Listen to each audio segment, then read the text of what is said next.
Welcome to Masters of Divinity. I'm your moderator, JP. It is Music Mayhem, and I'm here with Father Chuck. Aloha. Also with Matt, occasional Matt, who's occasionally here. Hi. Hi. And joining us once again, Father Fun. Hey guys. So glad to have you once again, Father Fun. Okay, so it's our second week in Music Mayhem, and last week Chuck chose Guster on Ice, our first live album that I'm sure we've all listened to. I know I sure did many times, and I'll tell you why that's funny when we get to me. I don't know where Matt went. Intrigued. Yeah, I'm right here. I'm still here. Matt went to go listen to the album. Yeah. I went to go listen. I had to catch up really quick, guys. Don't mind me. Really quick, I just signed up for Vero, so if you want to follow me there, I'm at JP Jones.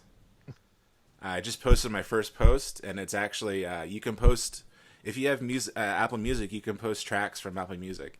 So I posted Red Oyster Cult. Red Lobster. I posted the Red Oyster Cult from the Guster on Ice album. So follow me on Vero, please, because I don't know who's on Vero besides Zack Snyder and Goop. Goop, Zack Snyder, yeah, JP. Yeah, that's it. Those are the only people. And the reason why, obviously Matt left. He went to go sign up for Vero. He's so excited. He decided to disconnect and go do it. Well, the reason why you went on to Vero, right, is because of the big news that we're apparently going to completely shift the direction of this podcast. Correct. Because the Zack Snyder cut of Justice League is going to be released on HBO Max next year. This is a strictly Zack Snyder Justice League themed podcast. After we talk about Guster, of course, thought we give one more go with the music. From now on, we'll only be talking about. We'll be speculating. And then when it comes out, we'll be reviewing. And then after that, we will be cyberbullying anybody who disagrees with us. That post was awesome. But carry on. Go ahead. Anyway, so that was just a quick aside. Back to Guster, while we're here. I have to collect myself. Give me a second. Hold on. That's fine. Okay, so let's jumping right in here. Because I don't want to run out of time. I don't want everyone to drop like flies like last time. JP's flipping through a book, so that he's got a legal pad. We've gone off the internet. And look, this is how much I've written about Guster on Ice. Oh wow! And then all that, and then this is. I take this seriously. I don't mess around. Okay. I see this as totally being the little short video that JP posts.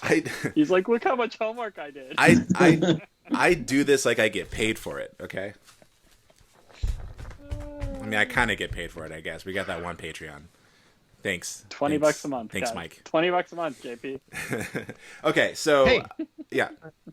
Money's money. Yep. No, I'm not downplaying our one Patreon. You're the most awesome person on the face of the earth. True, I'm downplaying JP's amount of work he put into this episode. But that's a different thing. Okay. Go ahead, carry on. All right. Chuck, Father Chuck. Yes. Please tell us... why? Why Guster for Music Mayhem? And tell us a thing or two about you and Guster. All right. So why Guster was because we decided that this Music Mayhem would be built around favorite bands or musicians or however we want to define this. And Guster has become my favorite band. Oh, every Music Mayhem I contemplated picking a Guster album. And I've often, and the reason why I haven't picked them in the past is because, I've been going curious, like what are we going to talk about? Mm-hmm. Because there's not a whole lot of like biographical information about the band out there that, unless you would go to their website and read their own stuff, they haven't released anything that someone would consider as like a landmark, thing. But oddly, they are immensely popular in New England. And so you would think that there would be like a bigger body of work and discussion about them. But because we're now talking about favorites and we're talking in a more personal level, it seemed like this would be a good time to bring them up. And I picked Guster on Ice as our record because probably the two best Guster albums are Lost and Gone Forever and Keep It Together. Keep It Together came out in 2003. Lost and Gone Forever came out in '99. They're back. That's back to back. Guster fans are long suffering folk. We usually go many years between albums, and this live album came out just after Keep It Together came out during the tour they were supporting Keep It Together. So it has some big songs from Lost and Gone Forever, at least one from Goldfly, and has a number of songs from Keep It Together. And so it seemed like it would be a good record to sort of do introduction to talk about Guster. It's sort of a cop-out. It allowed me to talk about songs I really liked without having to pick one album over the other. And the other thing is I like Guster's live show. I think they're one of the few bands where I think their live performance is better than anything they record. And so I felt that was a live piece was a part to talk about it, because I like the arrangements of a lot of their songs live. They do things a little bit differently. And so I thought that was important, particularly because arguably the most important member of that band is Brian Rosenwinzel, however you pronounce his name. Brian, who is the Thunder God, who is their percussionist. And so he's known for playing hand drums. And so he does more of that live than he does on in the studio. What is JP's face? I was hoping this wouldn't come up. That's all. What? Because when I learned about the Thunder God thing, and it made me so angry. Like, why does it make you angry? Because Dave Grohl is a Thunder God. This guy is okay, whatever. Just. Did you watch any of those YouTube videos that you shared with us? I actually wasn't able to. No, I didn't have time. Oh my gosh, you need to go and watch them, because you will see why he is called that. Because he is working feverishly. Oh, yeah, don't get distracted by me. This is No. This actually is a good segue, because here's how I learned about Guster. Yeah, the question is me and Guster. Okay, so 2003, first year at Palm Beach Atlantic University. I move into my dorm. It's maybe the first or second week that I'm in the dorm. CJ DeFreya, one of our dorm mates there in Rinker, he comes up to me and says, "Bro," he's from Long Island. Yeah. He's like, "Bro, you got to go to this concert with me."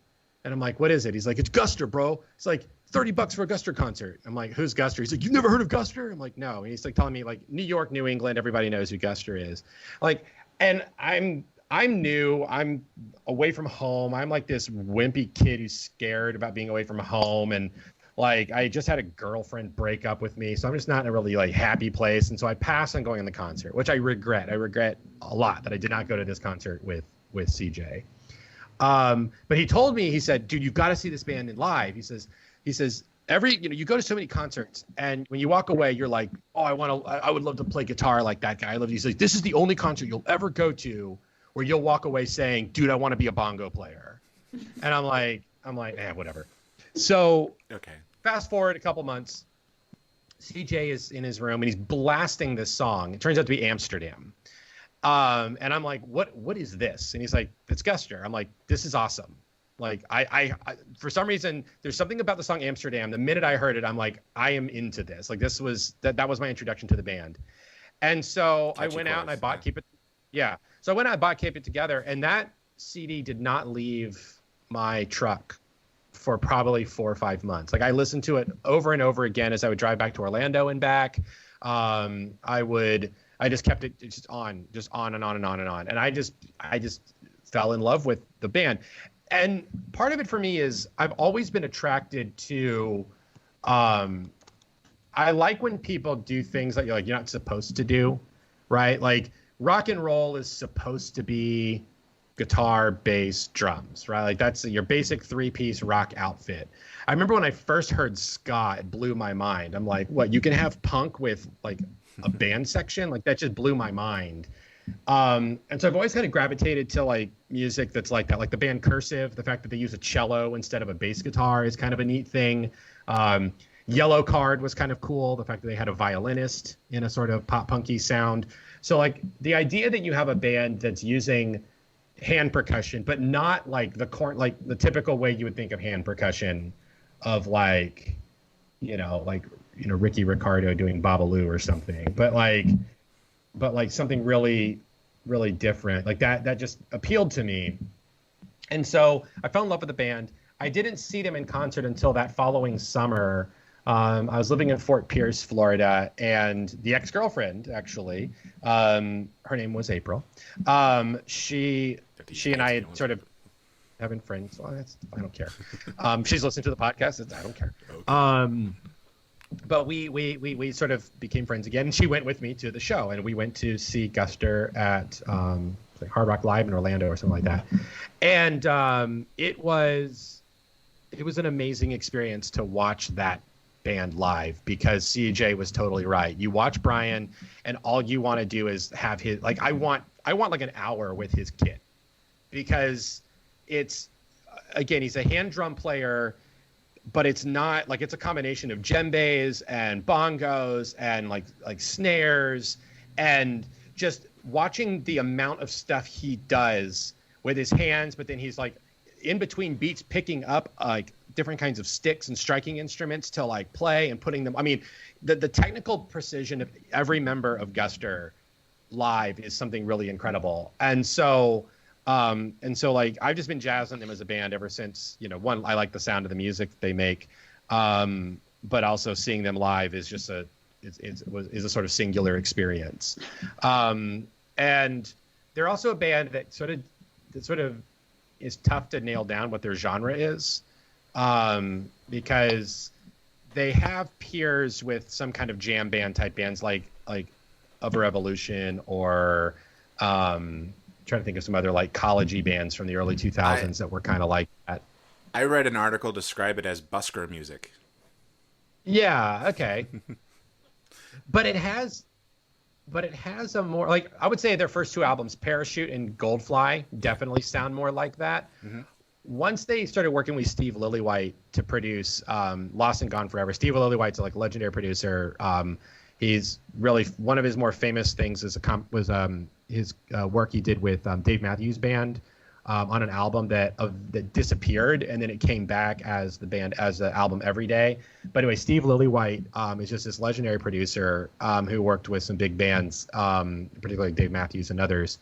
And so with Lost and Gone Forever, they took on a different, like a little more studio sound, and just played with their studio sound a little bit more, and took that to more of like a more poppy approach rather than self-indulgent jam band kind of, They're not like Fish, even though they get lumped in with that kind of circuit. Yeah, I definitely would not call what I listen to a jam band, but definitely like this could be a jam band. Yeah, like they played, they were on Bonnaroo. Yeah, they were like a Bonnaroo fixture for a while. But they're very like quirky and experimental. With Lost and Gone Forever, they added Joe Pisipia to the band to make it a 4-piece. He's since left to go do stuff with Katie Lang, but Joe is this like super talented multi-instrumentalist, and so watching them live, he's running around playing like 3 or 4 different instruments when he was with the band. It's just an unreal thing to watch. And so anyway, yeah. So I like Guster. I like them because I like them. I think they're this quirky little outfit that is really, really amazing to watch live. I've seen them in concert 4 times. One of my favorite concerts with them was when they played at the Revolution Live in Fort Lauderdale, because that was the second time they played in South Florida after that West Palm show that I didn't go to. And they were saying that every time they come to South Florida, they have no crowd. Nobody shows up. And so when they played Fort Lauderdale, they said that they had this plan where if nobody showed up, they were just going to get hammered halfway through the show. And so they asked us, the audience, what would they prefer, like a more straightforward concert or just let them get hammered and continue playing. And of course, the crowd cheered for them to get hammered. And so they busted out like all these huge bottles of Jameson and just got like wrecked on show, like on stage. And it was hilarious to watch.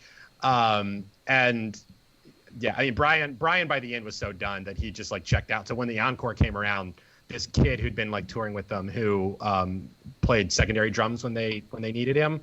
He just came out and played a set with them, which was awesome to watch. But I often dream of a time that we may play a live show and then people just kind of cheer for us to get drunk, and we just do that. Yeah. By the way, I could go on and on about the concert experience. See, which Funston knows as well, because he has seen them live a few times. In fact, he was present at their newest live recording. Right. And they've done stuff with the Boston Symphony Orchestra, which is really cool. So they're just there's a neat band with neat sounds, and we can talk about that. Cool. Well, let me move on to Father Fun then. Let me ask you how you feel about Guster. Because I know you're obviously a fan like Chuck is. Is this? Yeah. Give us some background. So Chuck can still have the hipster bona fides there, but Guster is an important band for me because it's a band that I really came into awareness of because of Michael. I think in our relationship, a lot of the like creative and interest stuff tends to flow from me to her. She's become more of a fan of things because I am a fan of them. Okay. But Guster is one that's, directional the other direction. I was aware of them. Amsterdam was a pretty big hit, pretty big top 40 hit. And so when I was listening to Keep It Together the first time through, I was like, oh wait, I know this one, But I can't remember how it happened, but she and I had dated for a couple of years before we got married. And then when she was moving to join us in seminary, for some reason I was just looking for like live shows for us to go to in DC because I was, we were in this big city and we should go see a live show. And I saw that Guster was playing in DC that October. And I did not know that I would have invited Chuck to have joined us, but I ended up getting tickets to it. And it was I'm a Fish fan as well. And one of the things I love about Fish is when they do album playthrough concerts. Uh-huh. And in 2009, that October after we got married, they were doing a 10th anniversary tour. This Guster was doing a 10th anniversary tour of Lost and Gone Forever, and were doing a full playthrough in the kind of second half of the concert. And so we went to go see them at a place called the 930 Club in DC. And so really, like, once I got those tickets, for that month or so before the concert, I just binged Lost and Gone Forever mostly, and then a little bit of Keep It Together. And they've just they're very quickly become two of those like car albums that I have, just like if I'm on a long car ride, I'm gonna listen to both of these albums, a lot like Graceland is for me as well. And so then what Chuck is referring to is, so that was the first concert that Michael and I went to as a married couple, and it might have been the first concert we went to as a couple. And then on our 9th anniversary, about a week before our 9th anniversary, a couple of years ago, I saw that Guster was posted that they were doing a new tour, and so I looked at dates and I thought, oh, this would be cool. We went 9 years ago and we can go again. And the closest show was going to be in Omaha with the Omaha Symphony. And I've been a huge, I love it whenever rock bands play with symphonies.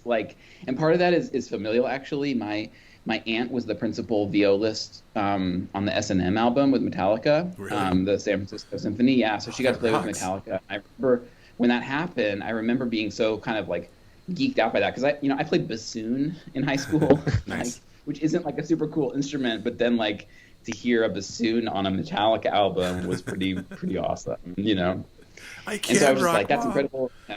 We have friends who were in Omaha, and so we knew we would have childcare, and so we went up there, and I paid for front row tickets, and it was just an incredible show. It's just really a lot of fun.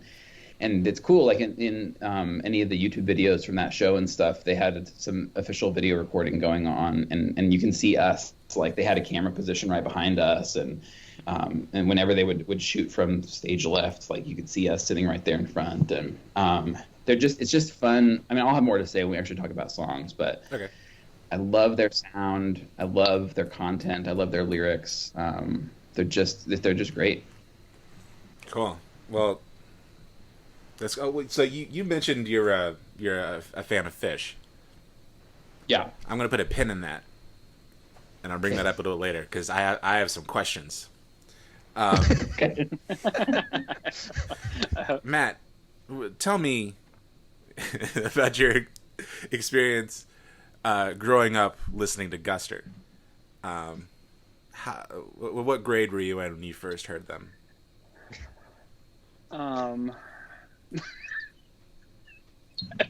What grade was I in? What grade do you consider about 3 days ago? I don't know. I don't know how much I should share now because I've got literally nothing to It's say fine. after It's fine. this. I'm just joking. I'm just joshing. But I'm gonna go with it anyway. I have to say this first, and then Father Chuck, who picked this album, please hear me all the way out before you attack me. I was laughing at Father Fun, if I'm honest, the whole time Father Chuck was talking. Because if you're listening to this and not watching our YouTube video, go back and watch our YouTube video. Because it looked like Father Fun was, first of all, eating the first half and then falling asleep the second half. And that nails it dead on for about how I felt listening to this album. Oh no. But wait. Because I said, Father Chuck, hear me out first. Because I'm not attacking the band Guster. I told JP in a private conversation that lasted about 2 seconds, but I told him I hit play and my immediate response was, how have I never listened to this before? This is totally my sound the second the song started. I got about 3 songs in and then realized I hadn't been listening anymore about 6 or 7 songs after that. And that happened about 4 times I tried to listen to the album. I'm not attacking the band. My number one complaint is I wish I didn't start with this album because the live one has the perfect sound for what I love, but I love that sound after I'm familiar with the band, if that makes sense. So that's number one. Number 2 is the type of music I am absolutely obsessed with. I cannot listen to albums. I have to listen to like a playlist that I created or a Pandora list based off a song that's constantly mixing it up, because after about 2 or 3 songs of that sound, it starts to blend into background noise. So I felt horrible because I tried to listen to this album probably 3 or 4 times, and I think I listened to it all the way through twice, but I'm not sure. And my number one complaint is not anything to do with the band. It's that, man, I wish I heard of them sooner. I wish I took a journey to get to where I was, because about 2 songs in, I realized it just became background noise, and that was my fault, not the band. But I was laughing at Father Fun the whole time because I was like, that was my response. Listening to this album is the first half, I'm like, oh yeah, I'm good. And I'm like eating something, I'm chewing on it, thinking about it. And then the second half, I'm like, oh my gosh, I was asleep. What happened? And I felt awful. So I'm sorry. Go ahead, Father Chuck. Well, I was going to say, that's the risky thing with picking a live album as the introduction for anything, right? Because that's really more of like a fan thing, right? I mean, I took my mom to see Guster the last time I saw them, and she had a blast seeing them live. So there's that. On one hand, it's like you take someone to see a band live, and that can be that can work as an effect. Yeah, right. But going live to a live show and listening to a live album are 2 totally different experiences. Yeah, I mean, it's go ahead. Yeah, it's kind of. I mean, Matt, the way you're talking reminds me of something you said to me after we saw Godzilla King of the Monsters, where like you were clearly aware that there was some fan service and stuff going on, but you were completely like you were outside of the club, so you didn't get it. And so like, you know, like I tried to listen to this from your perspective or JP's perspective, and I'm like, yeah, I mean, you guys are like people cheering in the middle of like the first couple notes of like barrel of a gun, like that's lost on you. You don't know why that's awesome. Yeah. Or like the way the crowd like just goes nuts at the end of Fa Fa, because you're not seeing the way Brian's playing the drums, right? So it's a risky thing to do that. And so, you know, I acknowledge that is the case. So I would. But the Godzilla King of the Monsters thing nailed it dead on. That you couldn't have nailed it any better, because I watched that movie. I watched you watch that movie, and I realized I'm 100% out of the loop on what's happening here. And overall, I was like, I enjoyed it. I thought it was entertaining. I liked it. I told you, I don't have any complaints about it. I just didn't get what you got out of it. Right. And I told you, I wish I could go back and watch every Godzilla movie leading up to it so that I could experience it like you did. And I'd say that nails how I felt listening to this album. As I heard the first couple songs, I'm like, oh my gosh, this is like the type of sound I'm obsessed with. I wish I could go back and experience the journey to get to it because I'm missing out on what's happening here. So yeah, you nailed it. I can't, like I said, if I talk, I'm done. I can't say anything else. And Father listen Chuck to Lost filled and in Gone any Forever blanks after I we're had done left. here. Yeah. So, no, what I will tell you, here's a compliment I can give, is I 100% will be looking into their music, and 1,000,000% guarantee you a couple of the songs off this album, much less all the ones I haven't heard before, will be added to the playlist I'm talking about. So the compliment I can give it is you've already got my attention, you've already got me hooked. I just am not to where you are yet because I didn't even, like, I'm sure there's even a song out there I'll hear someday and go, oh my gosh, I love this. I didn't realize Without that a doubt, was you them. know Satellite. So without a doubt, yeah, you know I'm the song sure. Satellite. It plays in the I know the grocery store all title, the time. so I'm sure I do.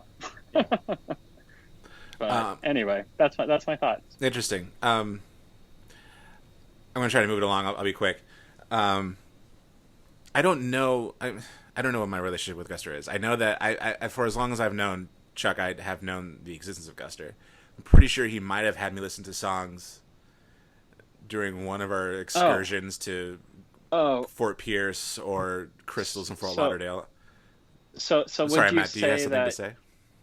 So would you say that Guster is to Chuck as the Crow is to JP? No. Just asking, but carry on. No. We already established that Keelan was to Chuck. Yeah. You're trying to crack I'm this still crow not- thing, and you keep coming up with these I allegations. Still not stand sure how to take that information. All right, My bro. Yeah. When you got a bro, you got a bro. You know, it's just dudes being guys. So yeah, I'm sure you've had me listen to some of their stuff during some of our excursions. I do kind of have a funny history with them because when I was a kid, teenager, I used to look up on Kazaa and LimeWire for the cover of Blue Oyster Cult's Don't Fear the Reaper, which is featured on the Scream soundtrack, which is performed by a guy named Gus. It always came up Guster. I always keep finding search results for Guster. I'm like, I don't want this Guster. I want Gus. This isn't... And apparently they used to be called Gus, but they changed their name because of Gus, the guy who actually did the Scream, the Don't Fear the Reaper cover.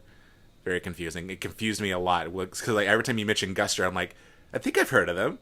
Did the Don't Fear the Reaper, right? Like the cover from the Scream soundtrack. And you're like, no, they no, did a it's not. song called Red Oyster Cult, which sounds like Blue Oyster Cult, which did yeah. So yeah, just very confusing. I think for even a long time, I thought that like Guster definitely did do the Don't Fear the Reaper cover. They were just called Gus back then until like recently. They're like, no, JP, that's not saying that. I'm like, but all this time I thought we had that connection. I totally forgot about Blue Oyster Cult, and I was wondering why Red Oyster Cult looks so familiar on the album. And I can't say the word oyster apparently because I stumbled twice. Yeah. But I'm like, why does that look so familiar to me? So thank you for removing that. Sorry, JP. Yeah. I apologize for interrupting, but carry on. So yeah, this is like my very first time actually sitting down and listening to them and familiarizing myself with them. So not really much of a history to really speak about, except for that little anecdote about the Scream soundtrack. Which, if you haven't heard "Don't Fear the Reaper" by Gus, go check it out right now. It's very good. One of my favorite songs. Don't look on LimeWire though, because all you'll find is Red Oyster Cult by Guster. Yeah. All you Kazaa users out there. Okay, cool. So let's get into... Well, actually, okay, I thought you were going to say more about your personal stuff. I just wanted to add then, if you're done with that, because the fun thing is because of the number of downloads of Guster songs on LimeWire and Kazaa, Guster recorded they redid the vocals on a couple of their albums, particularly Keep It Together, where they did cat meowing. So they just Okay. go meow meow meow meow meow meow meow meow meow meow meow to the tunes instead of the normal lyrics, and they flooded the file sharing networks with those That's as funny. a joke. So if you think you've downloaded it, you've actually got the cat version. But those became so popular that you can actually get the cat versions of these songs on like iTunes now. Wow. That's yeah. amusing. That's very amusing. Cool. It's a meowsing. All right. So I guess we could get into just like our just sort of like a general review of the album itself. Sure. Who do we want? I guess we could start with you, Chuck, since it's your album. Okay. Why do you like this particular album so much? Well, as I mentioned already, I mean, well, like I said, I picked it because it has songs from two of the stronger albums in Guster's catalog for us to talk about. But I like their live arrangements. So the band went through a change between Lost and Gone Forever and Keep It Together.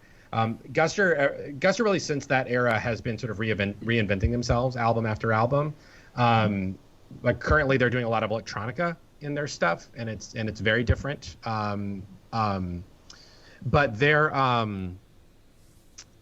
during this period of time, they changed because from the beginning of the band when they formed at Tufts in Massachusetts, they have been decidedly a three-piece outfit, two acoustic guitars and hand drumming.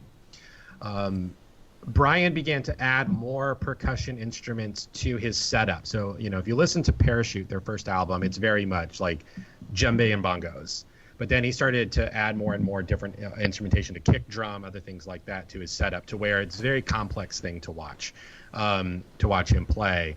But he began to get concerned about nerve damage. One of the things that's a common bit in watching a Guster show is to celebrate First Blood, which is when Brian breaks his skin and he has to tape his skin up because his hands get cracked and busted because he plays so hard with his hands. Because of the repeated thing of that, he began to get concerned about long-term nerve damage doing hand percussion, and so he wanted to start implementing more traditional drum kit sounds into the band. And so and they also wanted to mix it up and not just be two acoustic guitars, but occasional electric guitar, occasional bass guitar, things like that.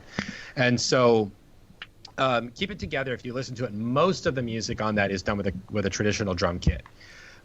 The live version, though, because the fans had still been accustomed to the hand percussion work, he incorporates a lot of hand percussion into some of the newer songs, and so the arrangements are a little bit different. I like the sounds of them that way.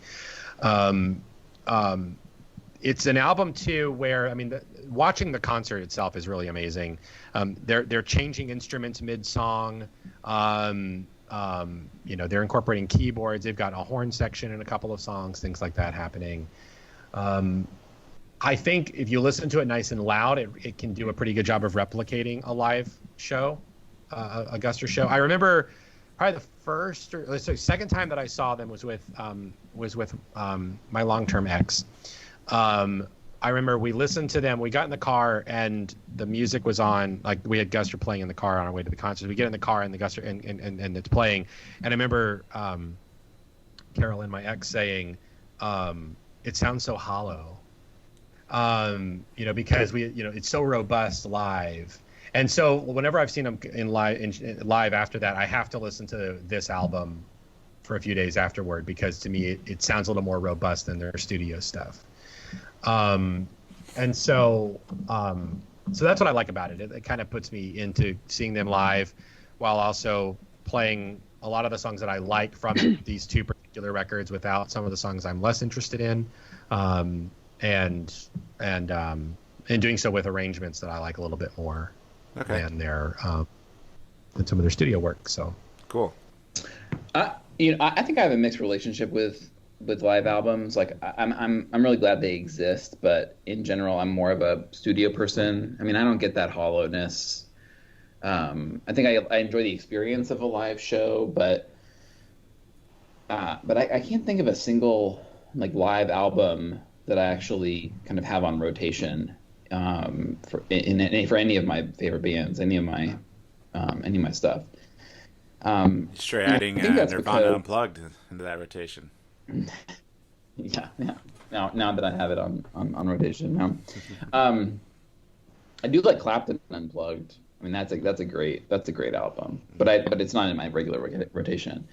I think when I listened to the album as a whole, I enjoyed kind of stepping into that experience of having been to shows. I really enjoyed watching they have the whole DVD for this, which is a different kind of order of songs. It was done over 2 nights. They have the whole DVD is on YouTube. You can watch basically all of it, it seems like. And so I watched that this afternoon, and I really enjoyed that. In fact, more than listening to the album. But then I, listened to the album again this afternoon, and it was fine. I mean, again, like Charles, I like a lot of these songs. It is some of the best stuff from those 2 albums, and it's fun to hear them sing Talking Heads. But yeah, I mean, I would have been happier to talk about either of the other studio produced albums, probably personally, but I was glad to have this added to my list. It would have made you happier. It got me this far. Matt, I'm very curious about your initial thoughts on this album. I know you kind of said a little bit about your experience, but I want to know, you can just kind of give us a general overview of what it was like. He ate and slept. Yeah. I mean, do you have anything deeper than, it kind of faded into the background, or? No, but see, it faded into the background makes it sound like I'm blaming the album, and that makes me feel bad because I really did enjoy the parts of it where I was attentive and paying attention. I was really into it. I will just say, and it's repeating what I said, which is why I was like, I don't know if I should talk now because I'm out of input. But I will just say this album, what it 100% did is make me interested to go back and check out their stuff. That's cool. Because it drew in my attention. It was kind of like, and again, this is going to sound like a knock, but it's really not. It's kind of like you're out shopping somewhere and a song starts playing and you Shazam it, and then you go home and listen to everything that group did to find out, okay, was it that song or are they that good? That's what I'll say this album did to me. It was like if I had heard one of these songs playing somewhere, I would have totally pulled out the phone, hit that little Shazam button to find out who is singing this, what is this song, and where can I find out more. And as somebody who's not familiar with them, that's what hitting play on this album did, was it grabbed my attention, it's got my attention, and I will be looking into them for sure. As soon as we're done with Music Mayhem and I stop getting assigned albums I have to listen to, they are going to be a group that I will be checking out and probably will have much more to say on if you ever bring them up again, because judging from what I heard and was paying attention to, I am into it and I'm looking forward to finding out more about it. It is what is the Django line? You have my curiosity. You have my attention, now you have my curiosity. Now you have my attention. Yeah. Love that line, and that's what this album did.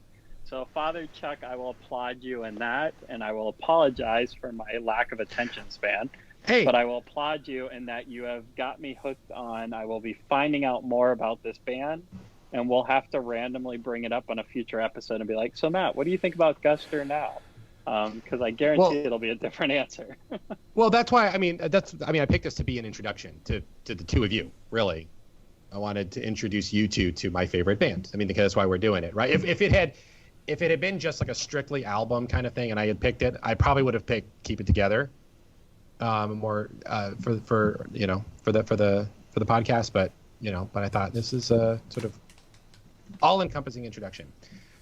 So I had to put a lot of effort into connecting with what I was listening to.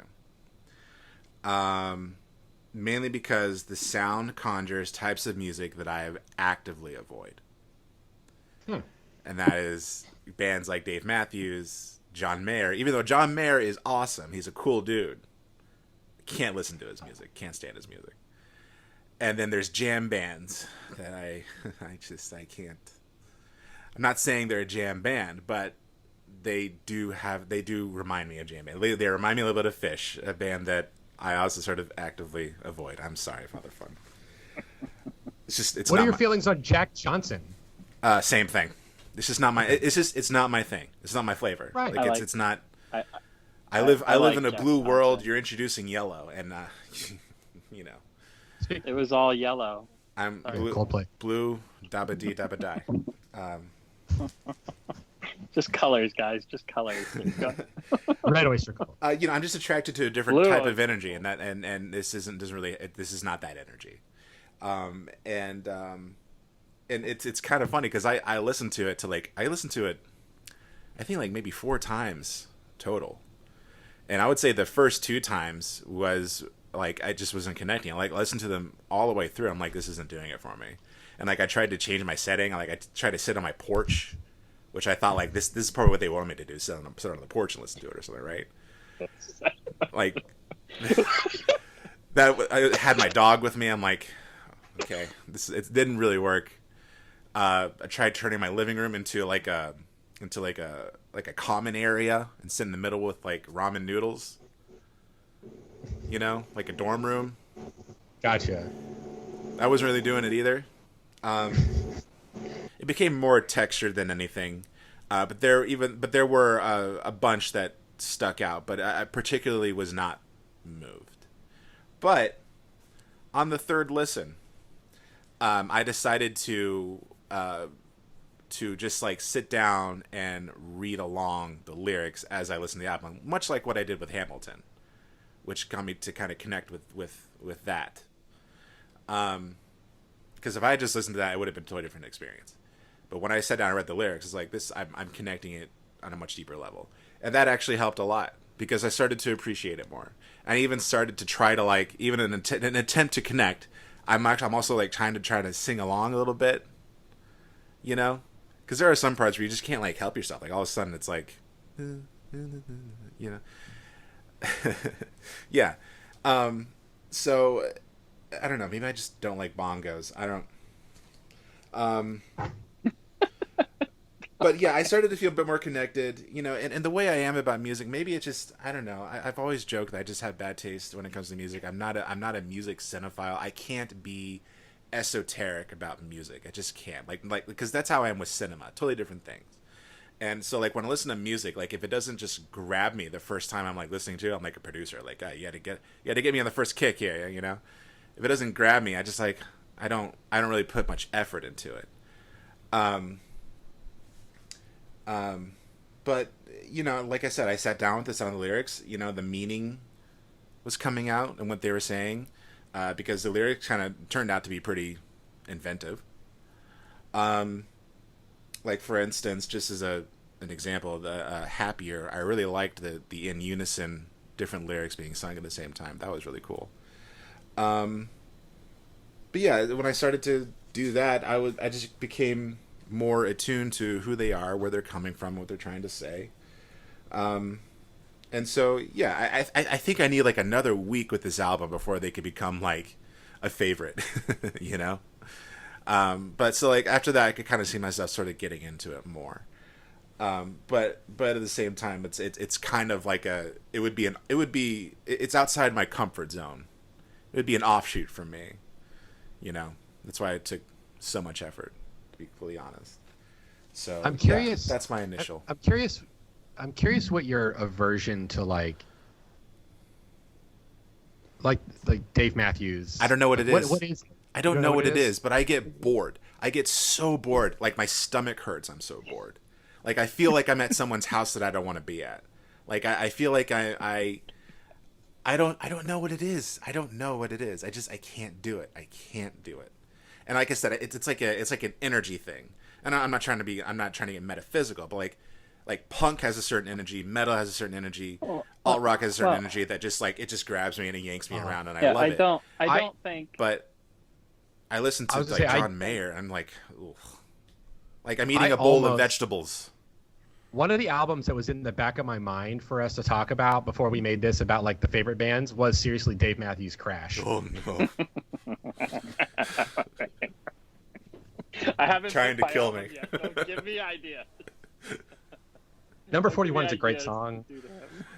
I think the next, Boy, if you were like, if you chose Counting Crows, I'd probably quit the podcast. Like, Oh my gosh, really? No, okay.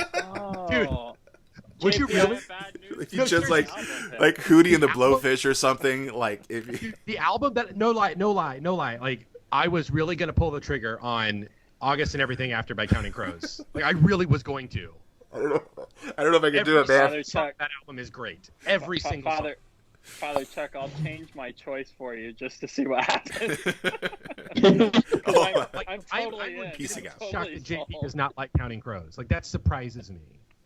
Counting Crows, sorry JP, but yes, Counting Crows is one of those groups that every time one of their songs come on, because everybody knows I'm horrible at knowing who is singing the song that I'm listening to. They're kind of like, I used to joke around that I always told JP in high school, I was like, I don't like Green Day. I don't like Green Day. I don't like Green Day. I hate Green Day. And then a song would play, I'd be like, oh, I like this. Who is it? He'd be like, Green Day. I like this. Who is it? Green Day. Same thing with Counting Crows. I'll listen to a song, I'll be like, oh, this is great. Who is it? Counting Crows. What about this one? Counting Crows. What about this one? Also Counting Crows. I'm like, oh, got it. I like Counting Crows. So I'm all about changing my album choice just to watch JP. It's because like okay, so Jesus on the Radio. If that song had been on here, you probably would have liked that because that's a very bluegrassy song by Guster. It's got a banjo. I mean, there's a banjo. There's what song on this has a banjo? It's But the point I'm trying to make is that despite my initial feelings about those bands, I connected to it when I sat down to try to really understand it. I had to put effort into it. I want you to understand. Like I'm not one of these people that think that because you don't like something you're wrong, except for The Last Jedi. And it's good. I'm just in general like I understand people have different tastes. That's fine. It doesn't bother me unless it's The Last Jedi. And I'm like genuinely surprised because I would have pegged you as a Counting Crows fan. Like I totally. I mean, well, to be totally fair, I actually haven't listened to Counting Crows in like years, so I don't even remember how they sound. Okay. So. Yeah, that's the only reason like I'm like hanging up on this because I would have like every time I listen to August and Everything After, I'm like, oh yeah, JP would be totally into this. So You'd have to see. You'd have to experiment. Someone would have to choose for a music band. All the bands that you've listed, like, to me, they're all totally different. I don't even know how to describe like how different I actually experience them. But like, I hate Dave Matthews Band. Like, I would not have been on the episode where you talked about whatever that album was, Crash. I would have chosen not to come onto that Gets it. that episode. But like, I like Counting Crows, but they're very different from Guster. And then John Mayer is this total other beast of like, I revile John Mayer. I'm just trying to connect the dots a little bit because I think that Jack Johnson, I experience him to be like modern yacht rock in some way, but like what we call that, like it's more like frat rock or something. But I don't think that Guster is that. But maybe Guster is that. I don't know. You're listing off a very interesting kind of nexus of music. I mean, Guster did get some wide exposure by opening for Dave Matthews Band, so they're at least within a wheelhouse. But by the way, Pat, I am with you on Dave Matthews. I have such a like mixed relationship with that band. I love a lot of songs from Crash, but like.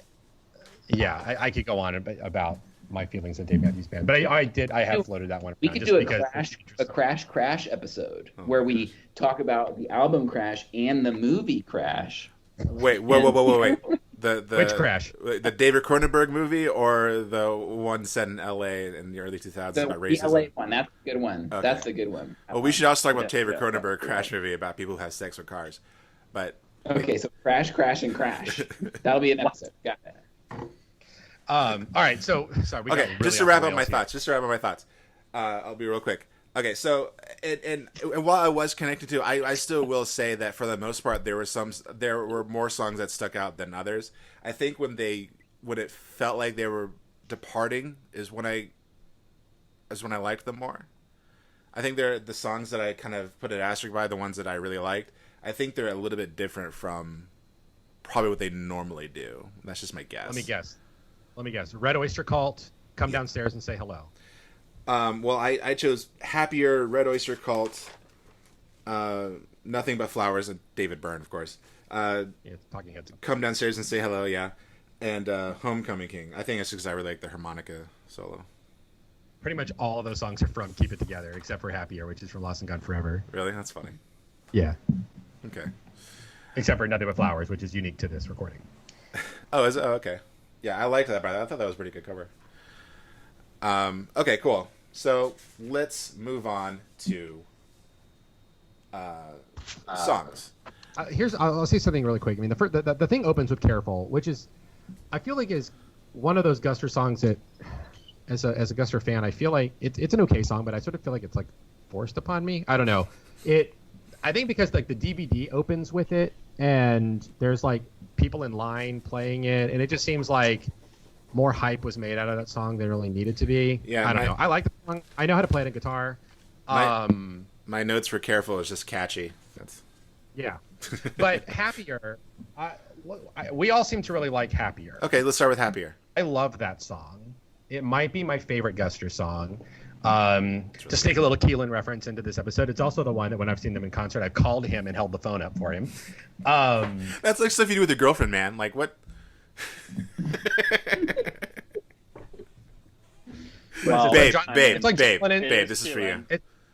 It's like John Lennon said. He's had two great loves in his life: Paul McCartney and Yoko Ono. I've had two great loves in my life: Keelan O'Carroll and Kenna Jerkovic. That's I think that's sweet. That's really sweet. 2 points for honesty there. Also a great song. Not on here, mate. Not on here. No.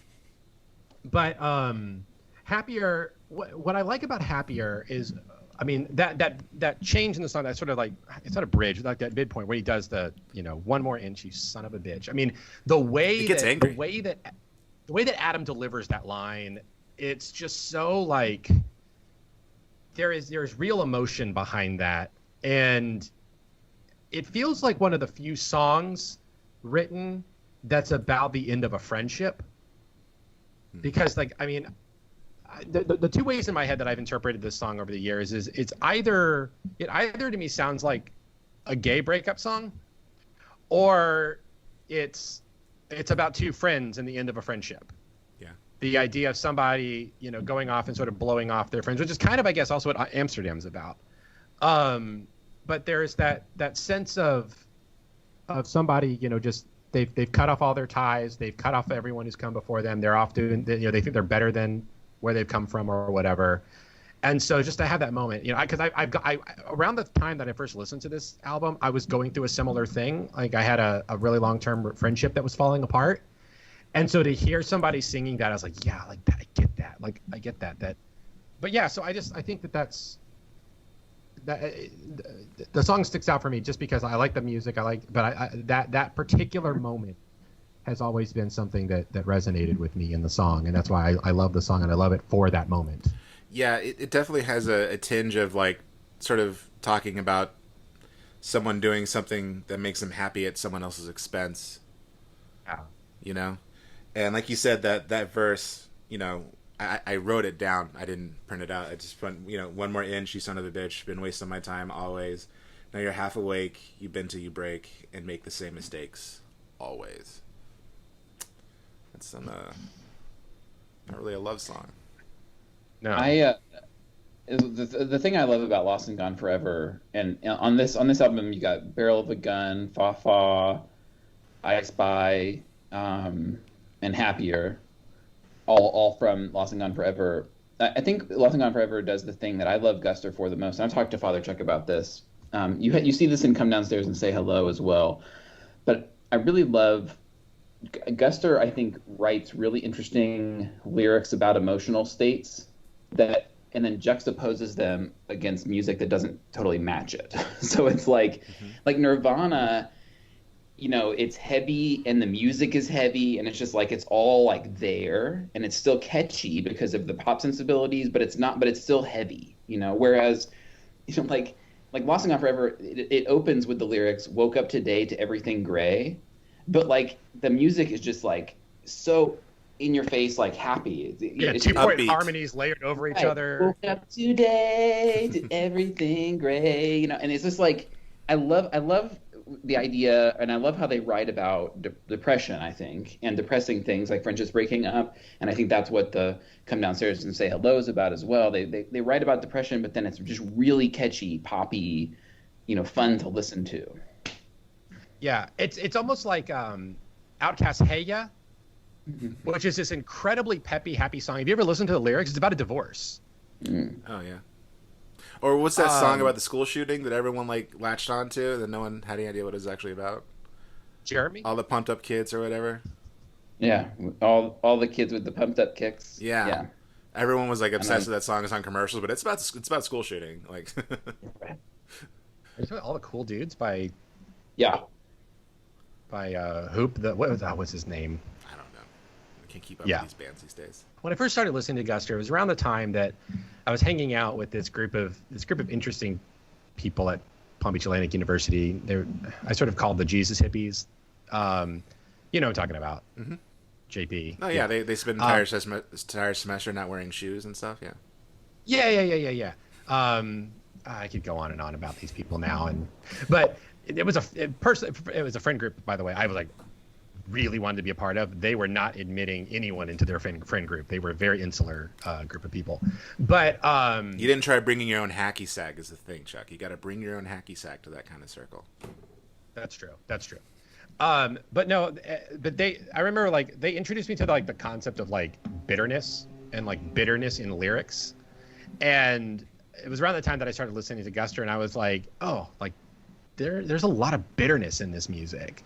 2 Points for Honesty. It's a song that's not on here. It's on Lost and God Forever. It's also a very bitter song. But that sense that they can do that, but in a way that you're listening to the live live crowd, and they're just yeah, one more inch, you son of a bitch. Yeah. It is a cool thing when bands can do that and get you to sing along with that stuff. So I like Happier. Cool. Do you remember that one? Should Matt? Sure. Nice. I know you like Red Oyster Cult, JP. I do. You liked it. It was a rock and roll. I thought it was very eclectic. The drums, the guitar, and the horns. The horns I especially enjoyed. What did I write? Hold on. Oh, okay. So yeah, I was trying to figure out what it probably means, but okay, the cult. Okay, I'm trying to figure out what is the Red Oyster Cult, right? And I guess I came to the conclusion that it's just everyone who failed at achieving their dreams or doing something important. Is that kind of what's understood, or am I close? Is it?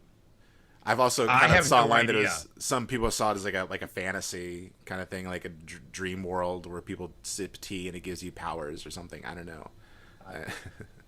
I get this said that take a drink of this tea is sort of like drinking the Kool-Aid, like you're joining the cult. Oh, yeah, probably. Or it could be like the suicide piece, right? Because, take a sip of this tea, join the Reddit, you'll never grow up, you'll never be old, right? Yeah. It's the suicide pact, eat the applesauce. Oh, that's true, yeah.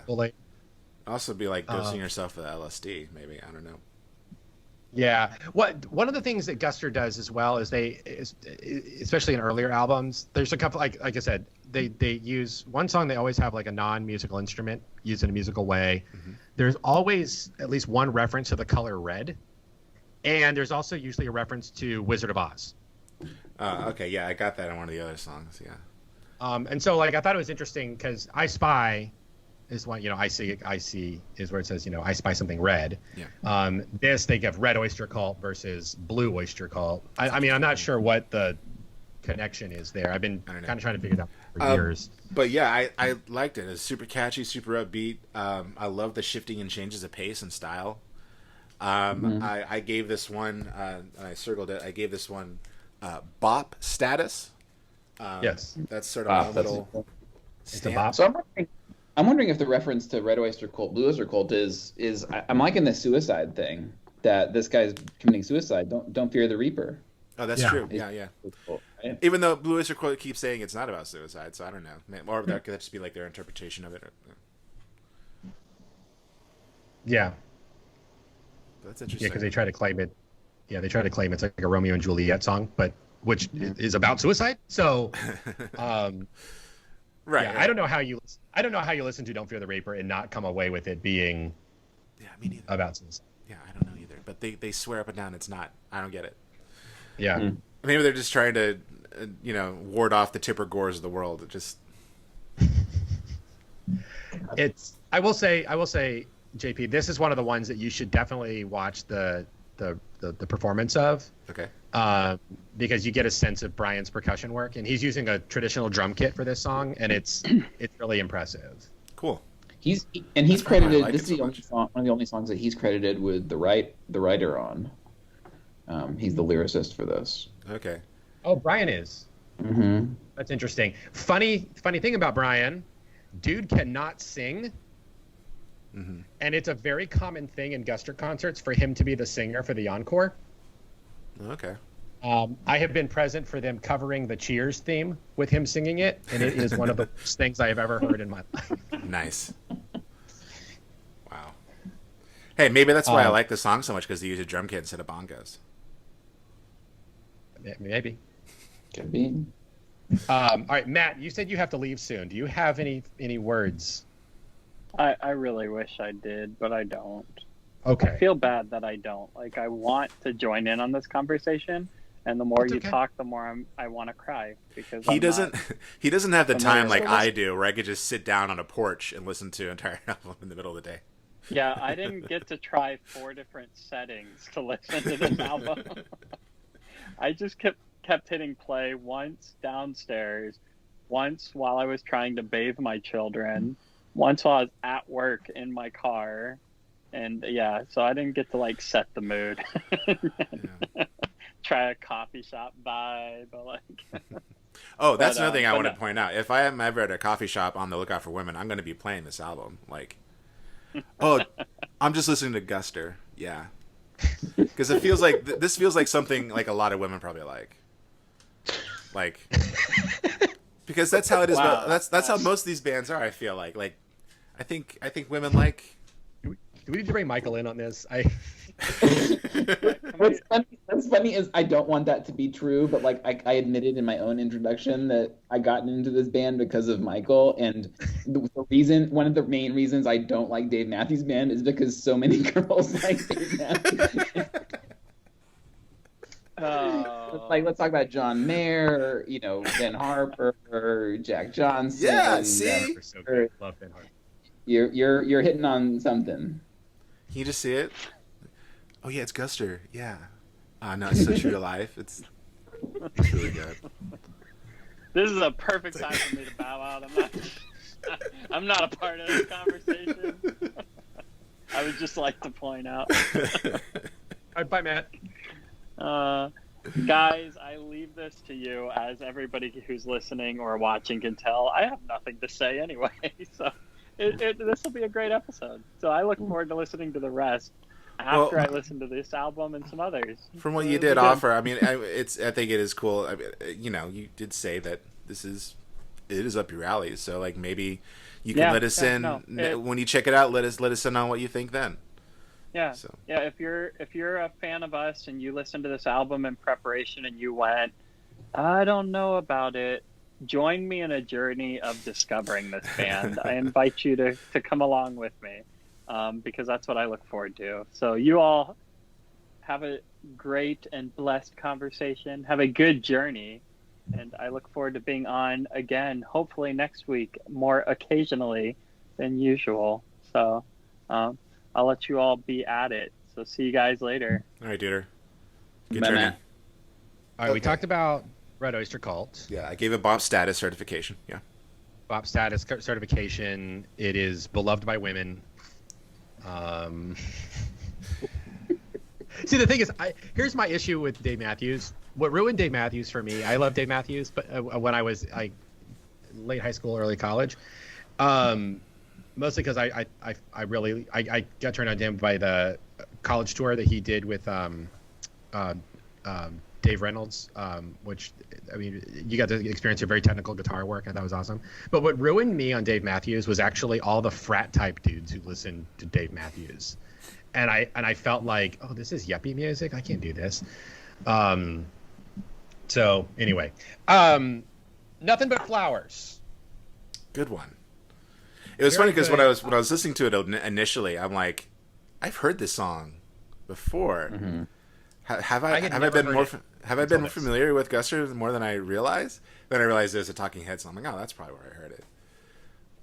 Yeah, I went years thinking that this was. I mean, I guess if I had just like read the liner notes, I could have figured this out. But I went years not knowing. I thought that this was some kind of like Guster rarity or something.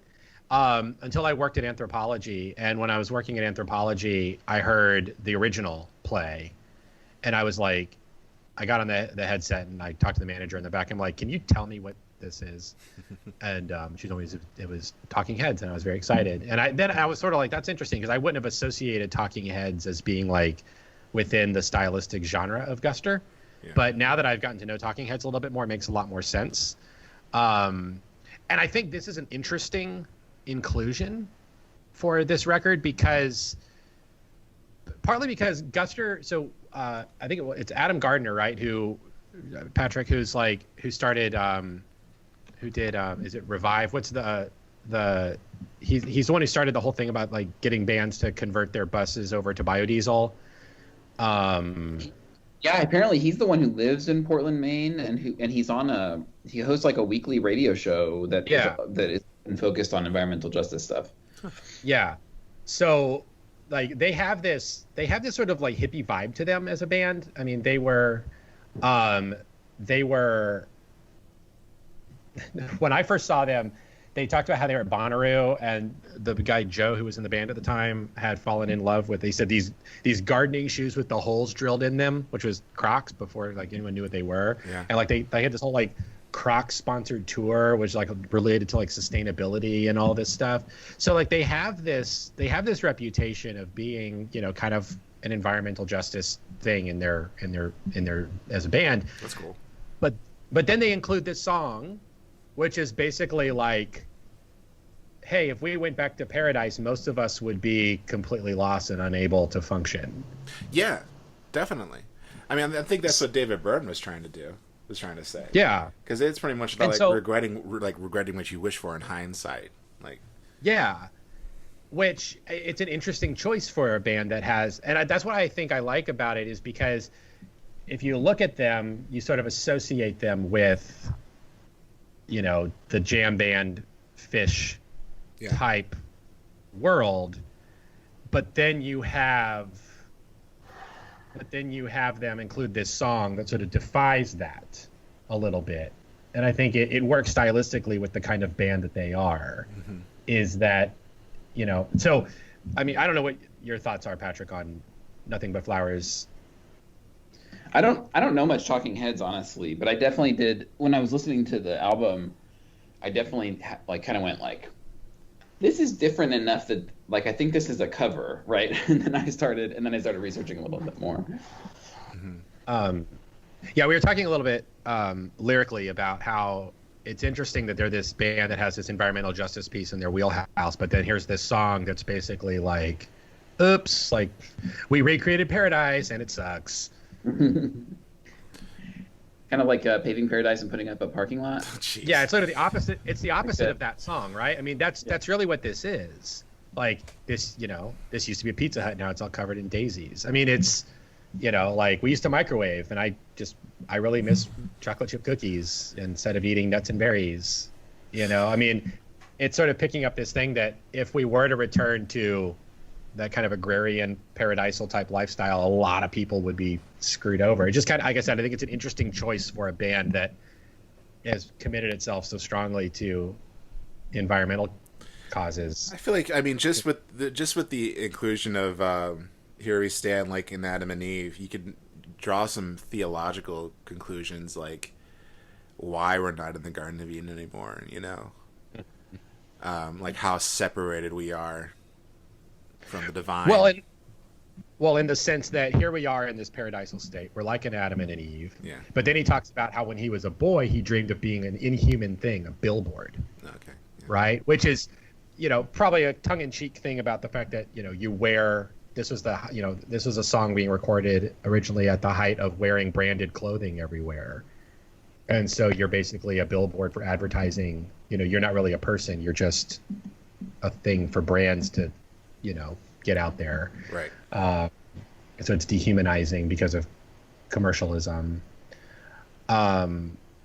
We should definitely at some point do an episode talking about Talking Heads. Their album 77 is so good, and I love Once in a Lifetime. What a weird, great band. Yeah, I want to watch when we do it. That'd be awesome. I want to watch the movie they did with. What about Texas? No, the who's the guy that directed Silence of the Lambs? Shoot, crap! I know this. It's just not coming to me. I don't know. The guy who directed Silence of the Lambs, who's like a great director who died recently, very sadly. He directed that concert film with them. Why am I forgetting everything? Like I know the name of the movie and I know the name of the guy. I don't know. But yeah, we should do that. So great song. All right, so Come Downstairs and Say Hello. Yes, let's do it. I just really love this song.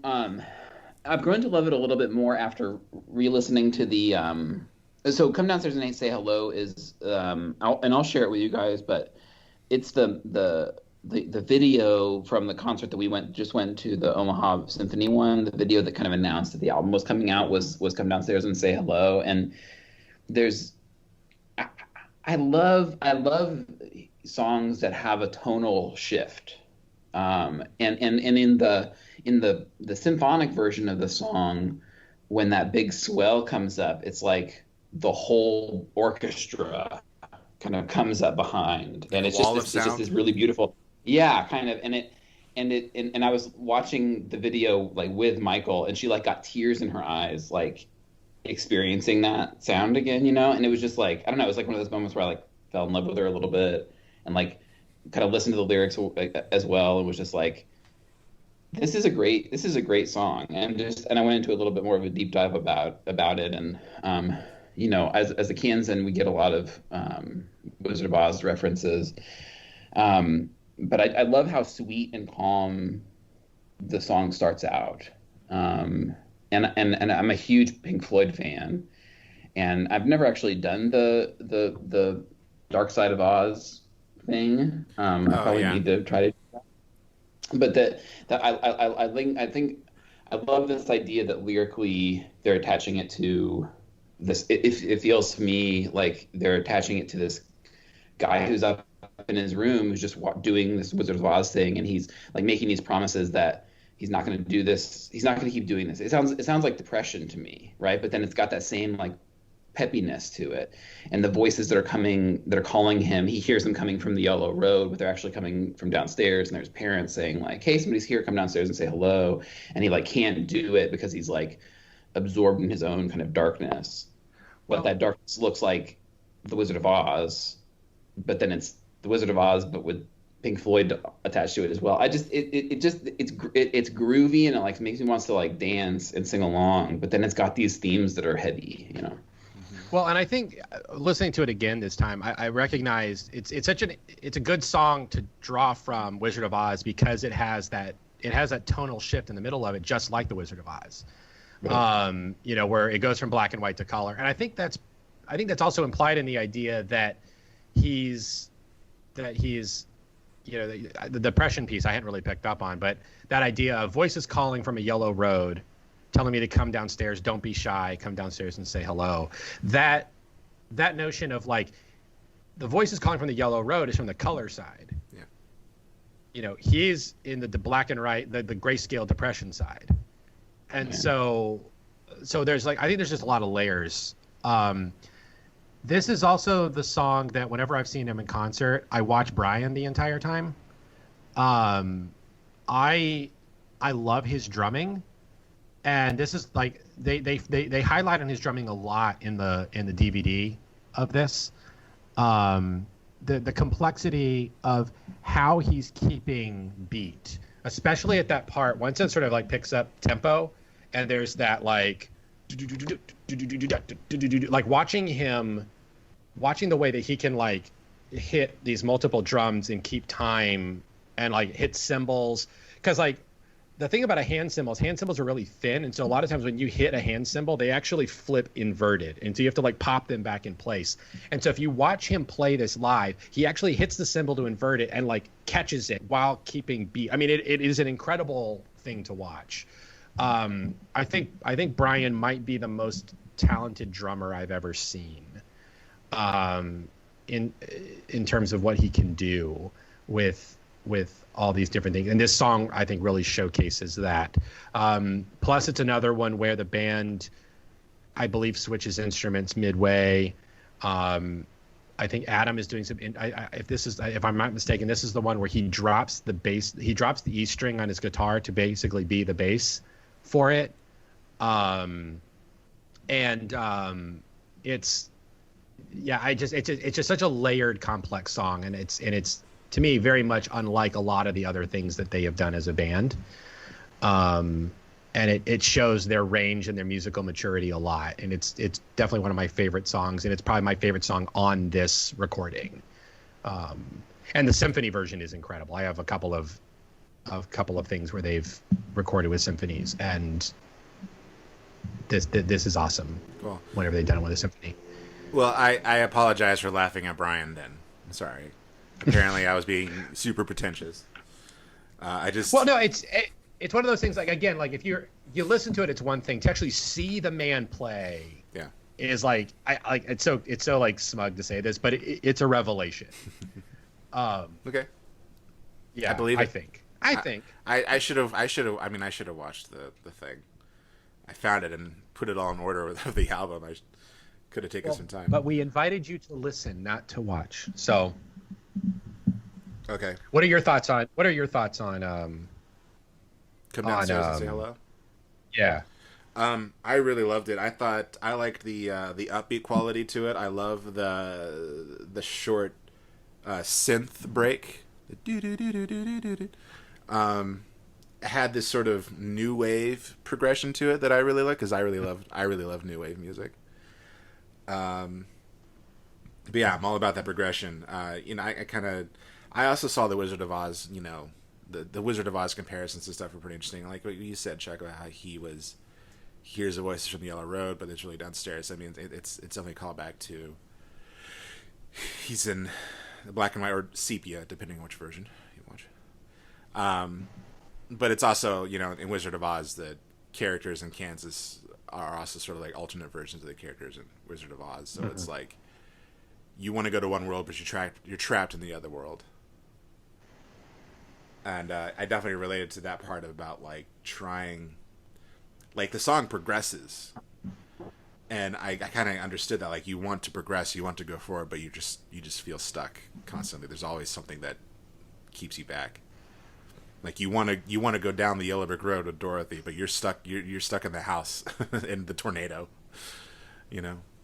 But when that bass kicks in and then the synth kicks in, cool bass, by the way. I think that's like my favorite part. But yeah, I like the song, and I think it's interesting that you said that it's not like their other work, and this is definitely one that stuck out to me because of that, probably. Amsterdam, dude. They mentioned the Shags. I was into that. Yeah, they do. That's actually how I first learned of the Shags, from that song. Because like, who are the Shags? So this is the first Guster song I ever heard. I think it's definitely the biggest hit, right? Or do you think Satellite is a bigger hit now? Satellite's a way bigger hit. Okay. Yeah, I never heard Amsterdam on the radio. Wow. I know that let's see, Satellite I hear on the music in the grocery store. There's also what's the other? I Hope Tomorrow's Like Today is another Guster song off of Keep It Together. That song JP plays during a moment in Wedding Crashers, so that song got some popularity. No, with that, I think even Guster would say Satellite's their biggest hit, which is weird because I find that to be such a boring song. Yeah, it makes sense to be on the Yeah. It's but like Amsterdam is. Okay. Oh, go ahead. I was gonna say it's No, like you. the Pixies and Here Comes Your Man, Mm-hmm. where it's not quite like their stuff, and they actually hate playing it. But Yeah. it's like what they're mostly known for by general audiences and stuff. Yeah. Though I would say that nowadays they're probably more known for "Where Is My Mind" because of Fight Club. Because of Fight Club, right? Yeah. But yeah, Amsterdam is just, it's weird because to me it's such a conventional song, but I don't know what it was when I first heard that, but it sounded like something I had never heard before. Yeah. And then when I saw the live video of this, to learn that the harmonics being played at the beginning are bass harmonics. He's doing harmonics on the bass guitar, which is pretty awesome. But I love this song. Like it's another one. It's about somebody sort of. I mean, they think they're better than everybody, right? You know, they're on their cloud above everyone. You know, they're in Amsterdam, which either is a metaphor for hedonism or a metaphor for the fact that they're just so high above everybody, right? And it's such a like good like college kind of thing, right? Because we all knew those people in college. They went on a European trip, and then now they were suddenly better than everyone. Mm-hmm. It's got that kind of feeling. Girlfriend is gone to Europe, and now she's like, I don't need you anymore. Right? You know, another song from Keep It Together that they do in this album as well, the Homecoming King. Yeah. Like that one always caught me in the same kind of a thing because, you know, they went to Tufts, but like, basically like everybody I know who's ever spent any time in Massachusetts, like, always like it's like their favorite. It's like the best thing that ever happened to them. That time that they were in Massachusetts. Like that's like the third line of that song. Like, go back to Massachusetts to your golden age. Yeah. Tucked you in at night, you know. When I heard that, I was like, yes, people who have spent, you know, college in Massachusetts or done grad school in Massachusetts or whatever, like they all act that way.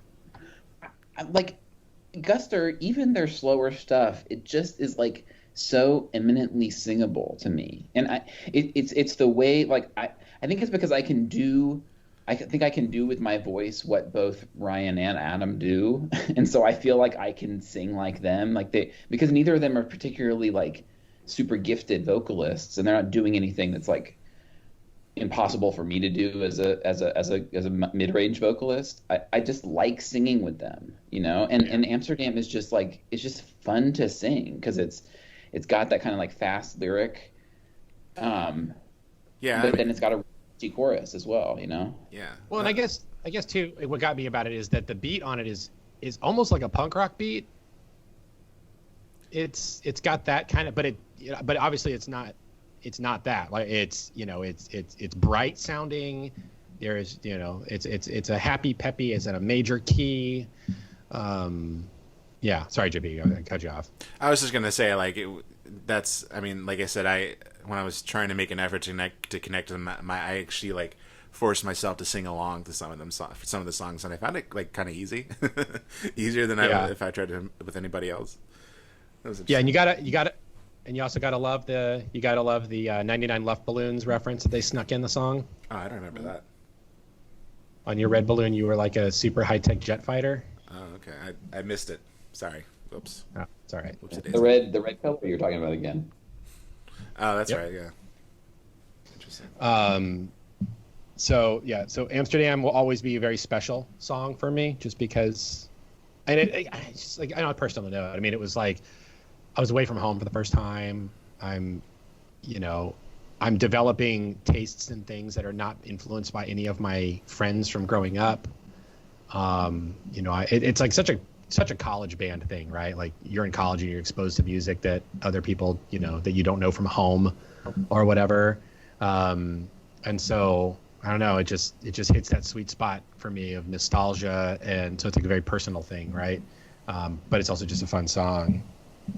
I can just, in my mind, I'm whenever I play it, I'm in my truck driving north on I-95, sun's going down, and I'm heading home to to see my mom for the weekend or something, because I would just put this album on as I do that drive, and I would be processing the heartbreak and all that crap that was going on in my life at that time. I Spy. I have one more thing to say about Amsterdam. That's all right. Sure. Sorry. Nothing huge. I didn't particularly love the song. I thought the chorus was really catchy, and I liked that. Mm-hmm. And it also kind of as I'm reading it and also singing along at some points, I was starting to understand because this doesn't really exist just for me, but it started to make me understand why people like songs strictly for their lyrics. I could see someone the first thing that they want to talk about when they talk about something like Amsterdam is just what the lyrics mean to them. Right. And I think that's true for most of the songs here. Yeah. And it's weird because that's never really been my relationship with music. I usually discover lyrics later. First is just the sound. Even I'm just going nah, nah, nah, nah, whatever. But that's interesting. Well, and it's interesting you bring that up too, because I realize a lot of their lyrics, and this really emphasizes it, are actually really personal. Yeah. But they're presented in this very pop package. Mm-hmm. So your bass guitar and Shag CD, that's a very personal item list that somebody left behind, right? And that gives you honestly, I would be surprised if most people who listen to the song even knew who Shags were. Yeah. And so you've got this very deep cut kind of thing. You've got also a bass guitar, not a guitar, right? A bass guitar. That's giving you an indication of what kind of person a bass guitar, their Shag CD. It's Chris Novoselic. They don't really mean That's that. Who it is. Yeah, they don't really mean that much to me. They mean it, and it also indicates that they needed one more syllable to make the lyric work, probably. That's my cynical. There you go. Yeah. Cool. But interesting for a band that had, up until this point of that album, had prided themselves on not using a bass guitar. So, because I don't know. Anyway, so I Spy is the next song on for discussion. So this is one of those things where in Lost and Gone Forever, the lyric is, "We went down to the May parade." Right. Yeah. But on the live version, they just come right out and say, "to the gay parade." That's what I was wondering. Because Yeah. I heard this say gay parade, but I looked at the lyrics and May parade. Why does it sound I don't know. Yeah, the lyrics is May parade.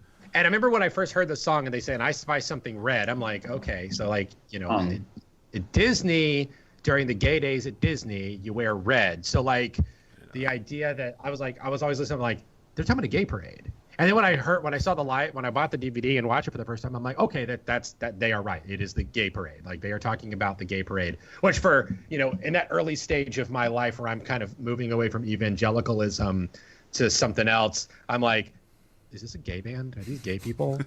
Is he talking about his boyfriend? Am I listening to? Is the music going to make me gay? Is the music going to make me gay? Am I suddenly going to be into? Where's Keelan?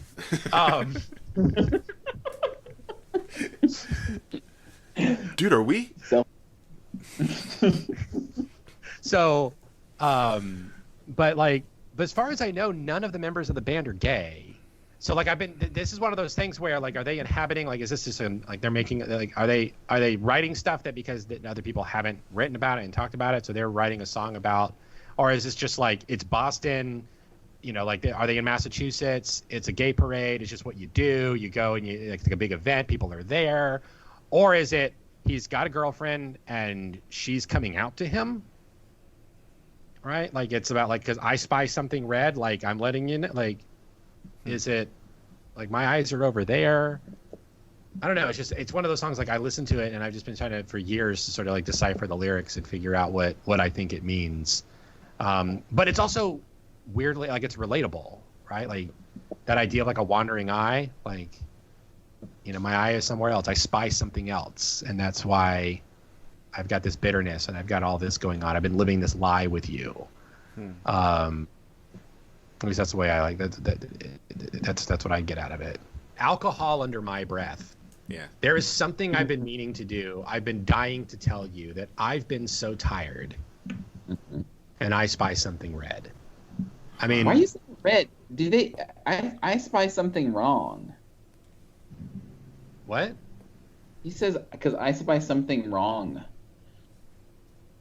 JP, you had the lyrics up. It's I spy something red, right? I don't know. I think that's you wanting it to be about Disney.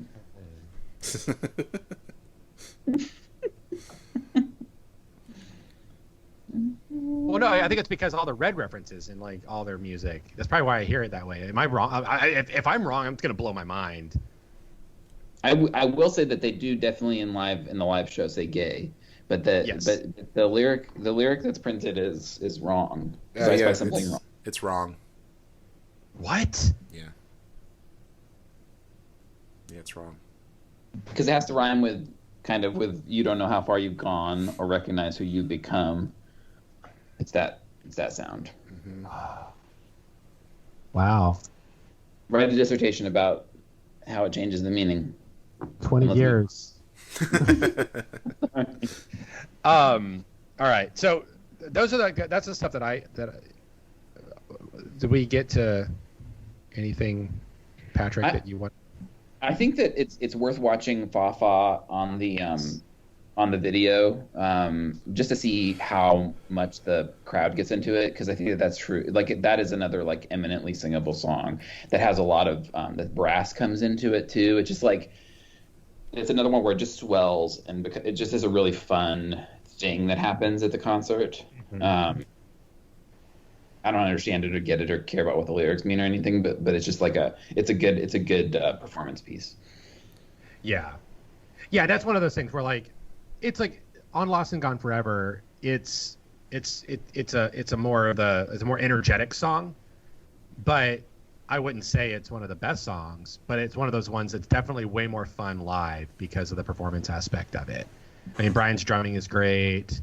It's definitely you can tell that the recording is the set list because the way the crowd responds. But if you watch the DVD, they put Fafa earlier in the DVD, which is kind of weird because it's clearly the song that ends the show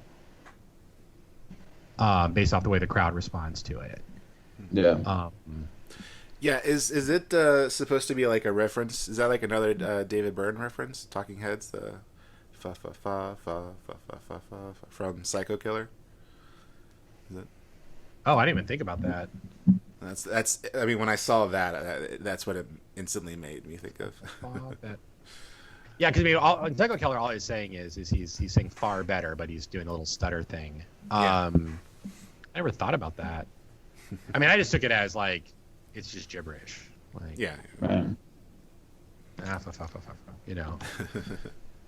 Speaking of which, the name of the movie is Stop Making Sense, directed by Jonathan Demme. There we go. With the oversized suits. That's from that. Yeah. Oh, he wears the oversized suit. By the way, did you guys catch when David Byrne was on SNL a few months back?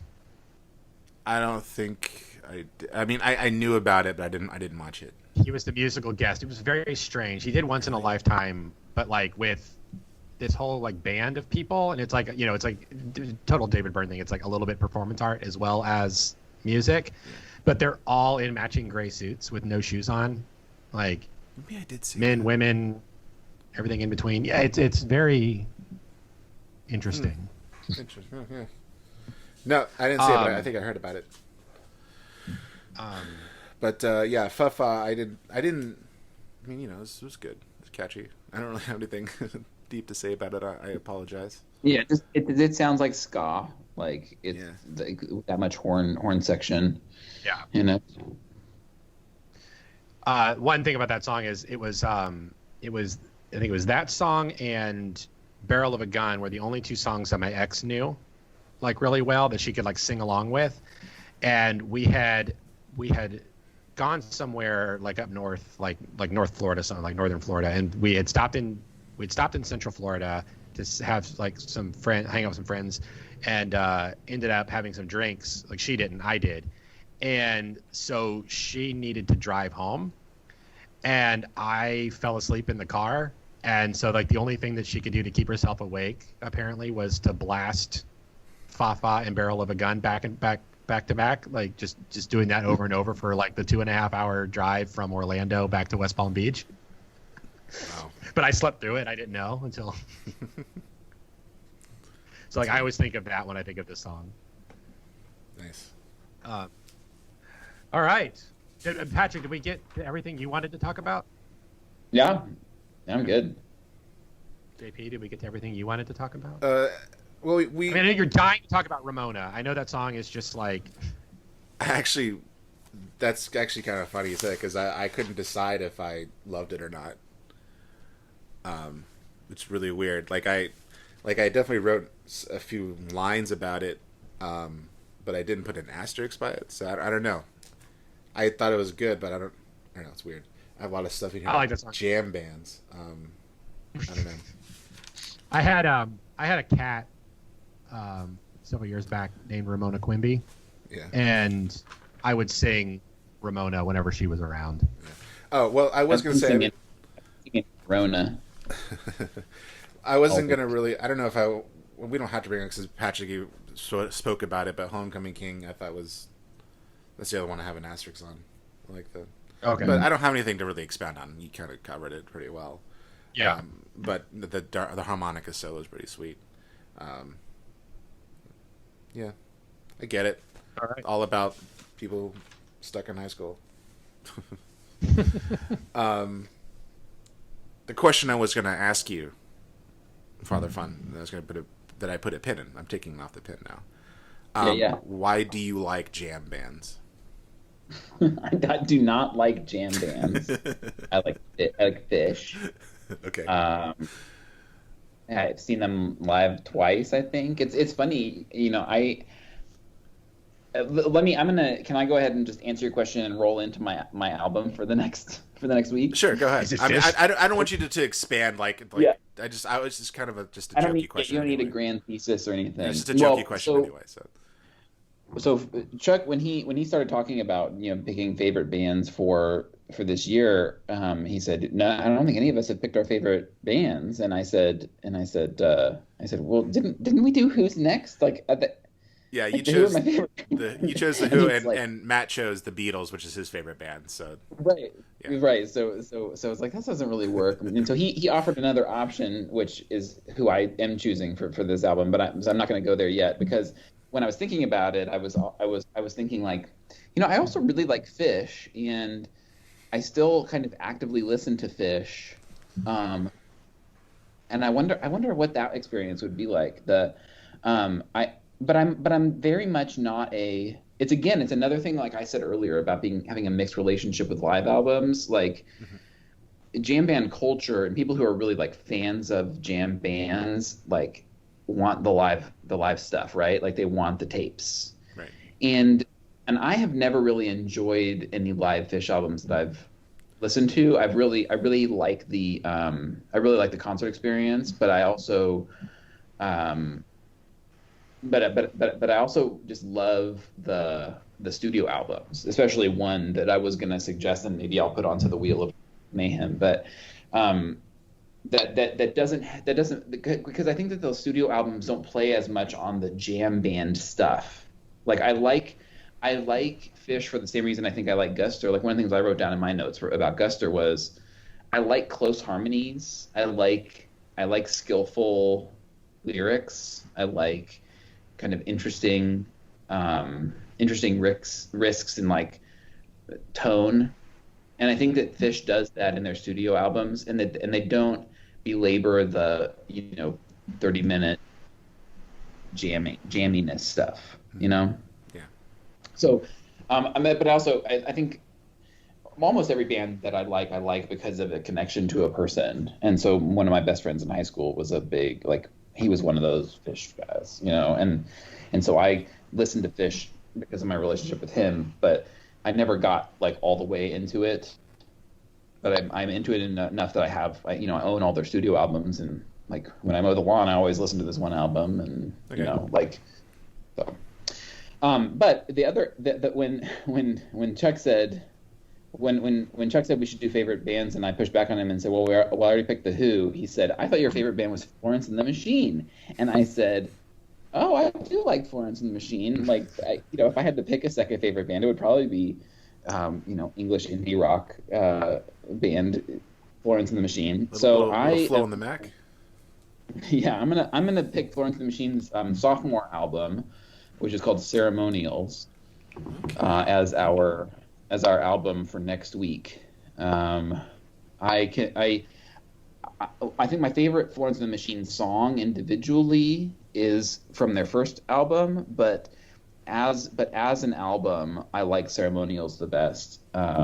Again, kind of tied to a live experience with them. We went to see a Florence and the Machine show after we'd moved back to Kansas, and it was the tour after Ceremonials came out, and it was it was probably the best live concert I've ever been to. Just the most kind of transcendental, kind of like altered state without actually taking any drugs. Wow. Like experience I've had. And a large part of it is because of the power of all the music on there. And I legitimately like the band, but I don't think we've had female vocalists in Music Mayhem yet. And she is Stevie Nicks. Stevie Nicks. Oh, that's true. Yeah, you did have the Fleetwood. Yeah, Well, yeah. you also can't forget Christine McVie. She's in the band too. Fleetwood Mac. I said the whole. Light Daddy. So I think that'll be good for us. And she's, Grace Slick. I always get them confused because Florence Welch and Grace Slick both have that rock goddess power thing going on. But yeah, Florence Welch is a very, very skilled musician. So yeah, I used to listen to them quite a bit in the early 2000 teens. Mm-hmm. Especially there's that song "Seven Devils" is. Mm-hmm. It's kind of a banger. I like that yeah. one. I was a lot of them are. So. I was using the Game of Thrones trailer. That's how I found out about that one. Oh yeah, it was really good. Anyway, okay, cool. So go out and listen to Florence and the Machine Ceremonials. I'm excited because I have never listened to this band ever. Oh really? Ooh. Oh dude, you gotta check out Cosmic Love. It'll get you. I would say, and look up the music video for Dog Days Are Over. Like that's one of my favorite music videos and songs ever. But it's just like the rest of the album is not as good as Ceremonials is for me. So. Yeah, I think All that a lot of Tumblr accounts had her lyrics. I think it's anyway. That's So okay, yeah. Check out everyone. Please go and check out Florence and the Machine Ceremonials. Come back with us next week, and we'll dish about Flo and the Mac. Do people call her that? I just thought of that. I don't know. Well, you did. I've heard the Mac, but Flo. Okay, right. I'm coining it. Belongs to Flo and the Mac. All right, so I want to thank Father Chuck and for selecting his album, Guster on Ice. Thank you. Yes, thank you. You're welcome. You're welcome. And Father Fun, thank you for joining us once again. It's always a pleasure. Thank you for having me. And occasional Matt, he gets it. He's, of course, thanks to him. Join us again next week. Remember to like, subscribe, all that good stuff. And have a wonderful week. Good journey. Good journey. Good journey.